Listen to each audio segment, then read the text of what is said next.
Hello, this is Myra Elaine on the Buying Space channel. Today is Mother's Day. So instead of doing the normal adult Bible studies, I'm going to read from my mother's church Bible. There's a little tag here that says faith. And my mother kept this Bible at her church. It was her church Bible. They all had a place on the pew that they sat. And then when the pandemic hit, out of caution, because of germ spreading, they sent the church Bibles home. And later, my mother gave me her church Bible. This is a King James Version of the Bible. And this is what my mother uses. She has another Bible. And it's what my grandmothers used and my great-grandmothers. And all the women of my family, I know, and I can pretty much prove, back to 1820.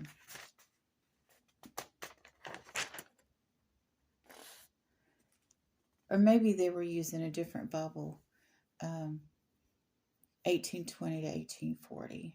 But that pre-Civil War generation definitely was reading from the King James Version of the Bible.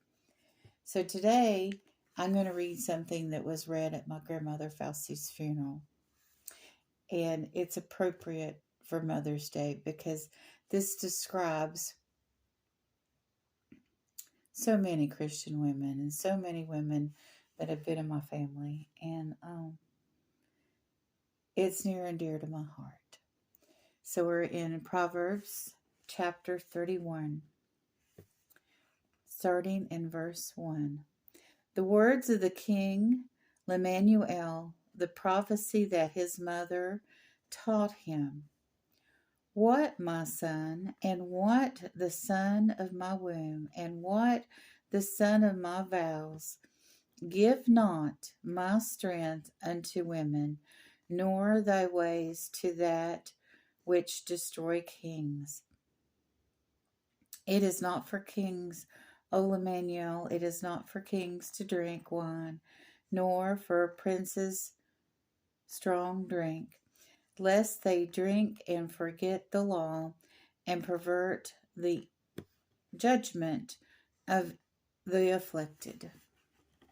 Give strong drink unto him that is ready to perish, and wine to those that will be of heavy hearts. Let him drink and forget his poverty, and remember his misery no more. Open thy mouth for the dumb in the cause of all such that are appointed to destruction.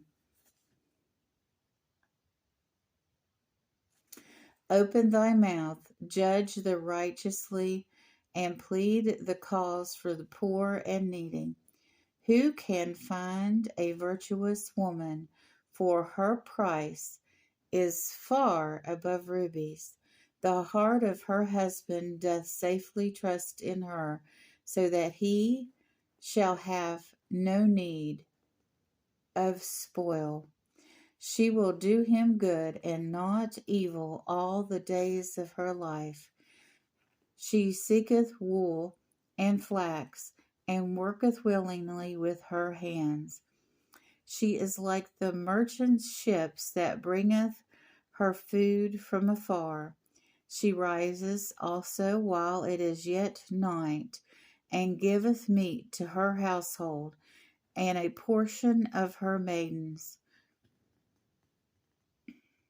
She considereth a field, and buyeth it, and the fruit of her hands she planteth a vineyard. She guardeth her loins with strength, and strengtheneth her arms. She perceiveth that her merchandise is good. By candle doth not goeth not out by night. She layeth her hands to the spindle, and her hands hold the distaff. She strengthened out her hands to the poor. She stretcheth out her hands to the poor. Yea, she reaches forth her hands to the needy. She is not afraid of the snow for her household, and for all her household are clothed with scarlet. She maketh herself coverings of tapestry. Her clothing is silk and purple. Her husband is known in the gates when he sitteth among the elders of the land. She maketh fine linen and selleth it, and deliver girdles unto the merchant. Strength and honor are her clothing, and she shall rejoice in time to come. She openeth her mouth with wisdom, and her tongue is the law of kindness. She looketh well to the ways of her household, and eateth not the bread of idleness. Her children rise up and call her blessed. Her husband also, and he praiseth her. Many daughters have done virtuously, but thou excellest them all. Favor is deceitful, and beauty is vain, but a woman that feareth the Lord, she shall be praised.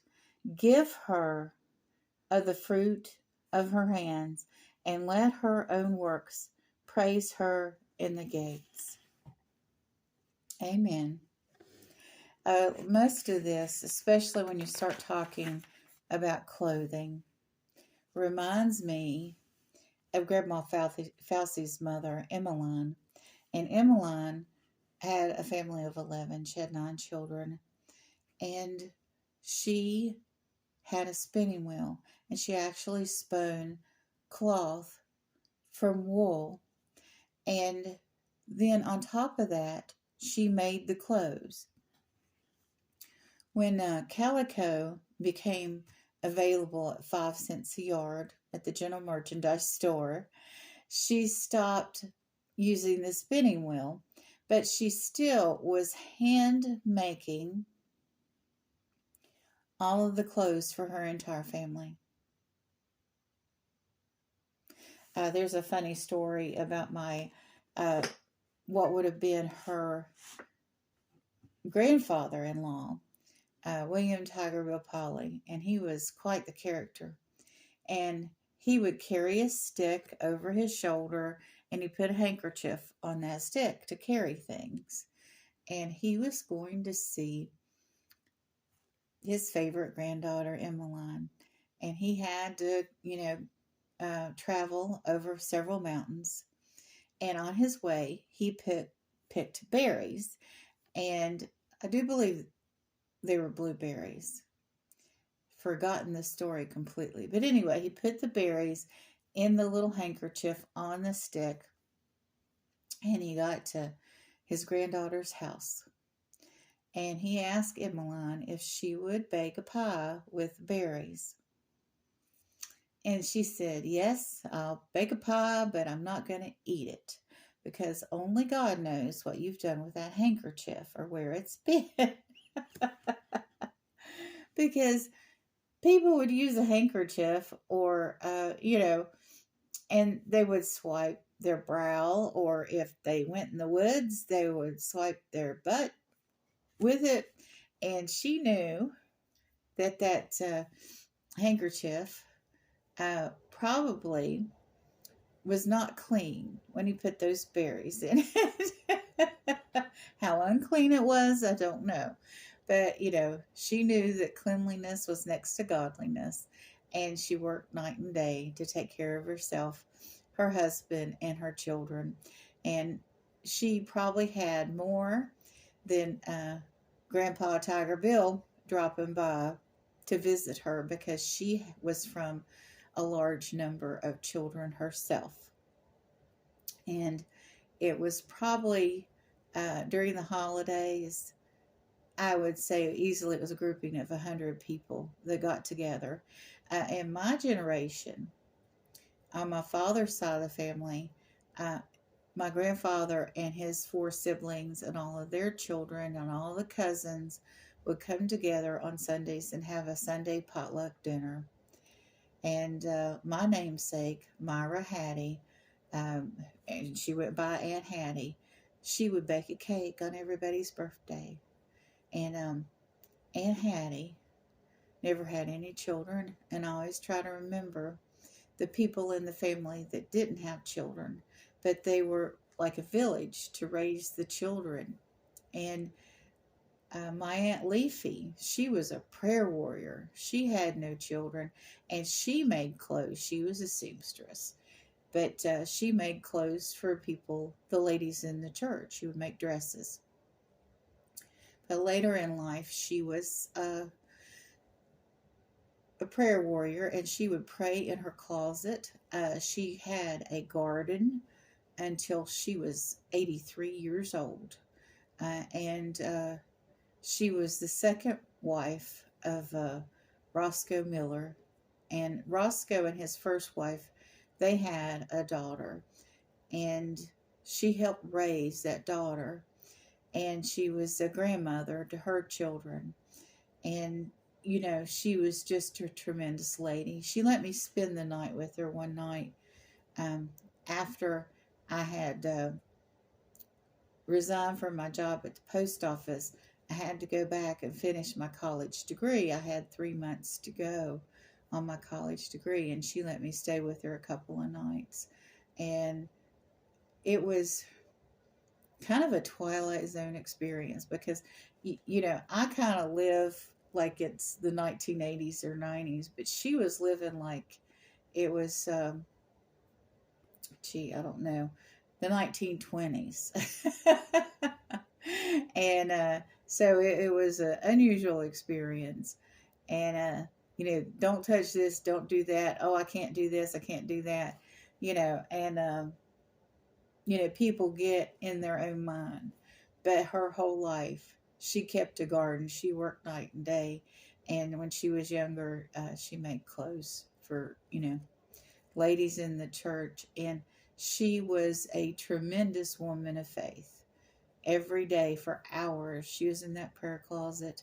And a lot of that time, she was praying for me and my brother and my mom and my dad and my grandparents and our whole family, her whole sister's family. She was continuously praying. I bet she prayed a lot for my grandmother too. My grandmother was a postmaster and ran a general mercantile with my grandfather. And she dealt with a lot of people every day. Uh, a lot of people, you know, back then, um, you know, it might have been 100 people that could come in and influenced her day. So I'm sure her sister was praying for her too, praying for everybody. That was Aunt Leafy. But I miss her. Wish I'd have spent more time with her now. And I treasure the time that I did spend with her. If you have a lady in your life um, that you'd like to honor today, that maybe is not your mother, but influenced you and was a Proverbs 31 woman, um, leave it in the comments. Let's honor the women that helped raise us and make us who we are today. Happy Mother's Day.